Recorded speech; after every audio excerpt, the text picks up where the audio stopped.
Members, management and guests, I welcome you all to the Climate Action and Economic Opportunities Local Authorities Supporting Enterprise Conference in Tullamore today.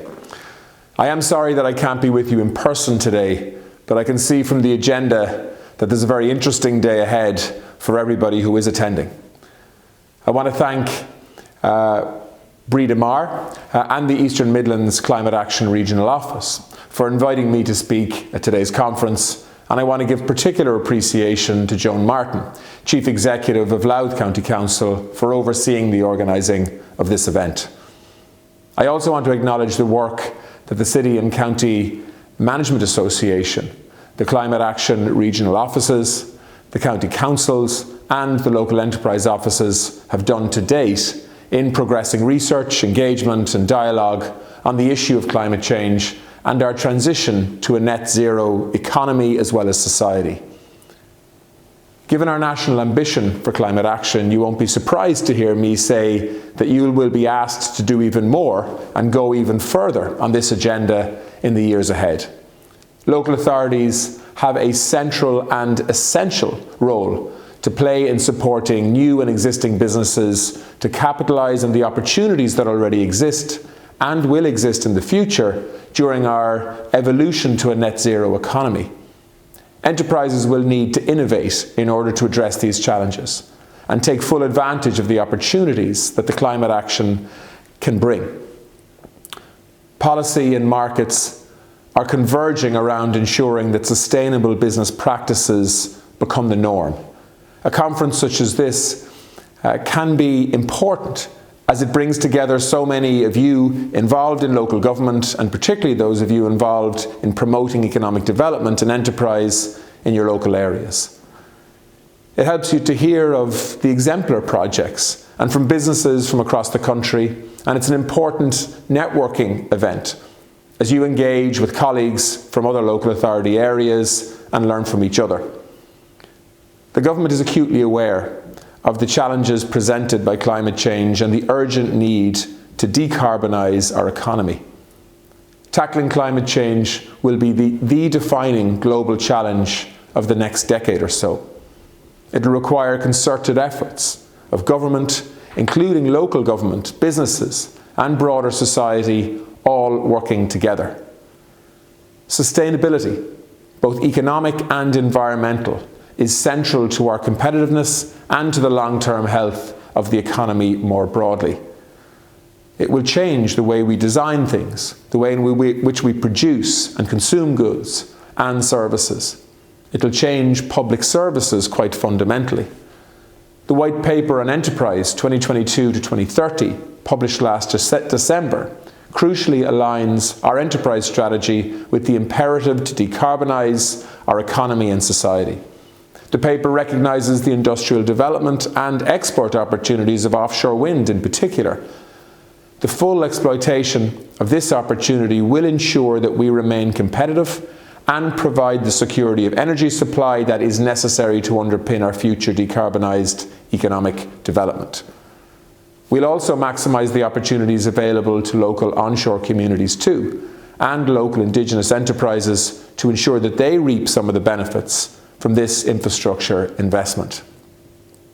This will further support Ireland's business environment and attractiveness as a place to invest.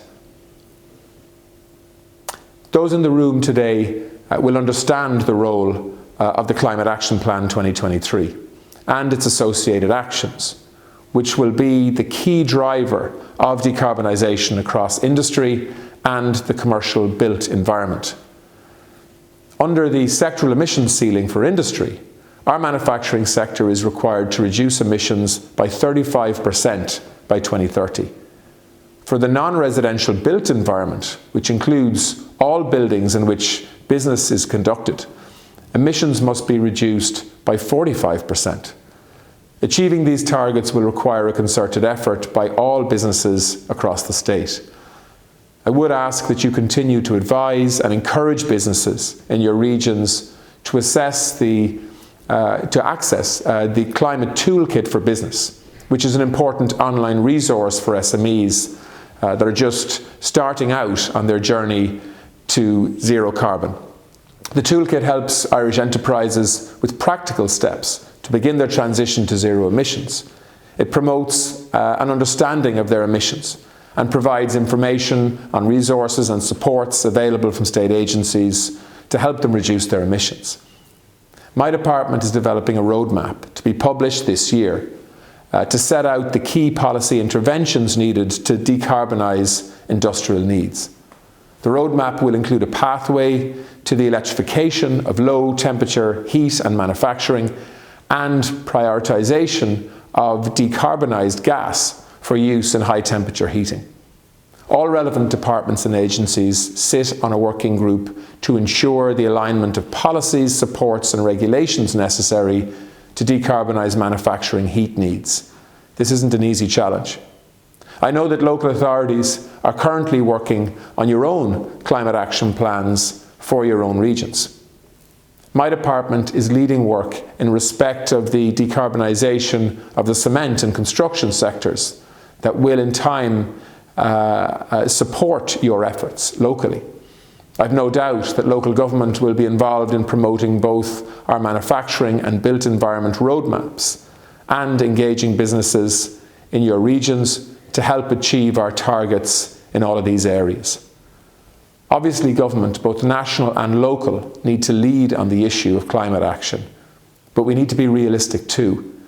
If we simply tell business what to do, we'll not bring them on the journey with us.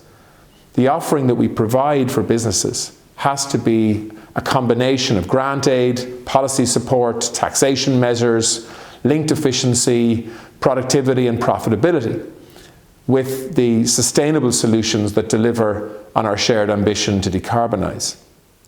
A significant amount of public money will be needed, but so will buy-in and ambition, as well as leadership from enterprises themselves.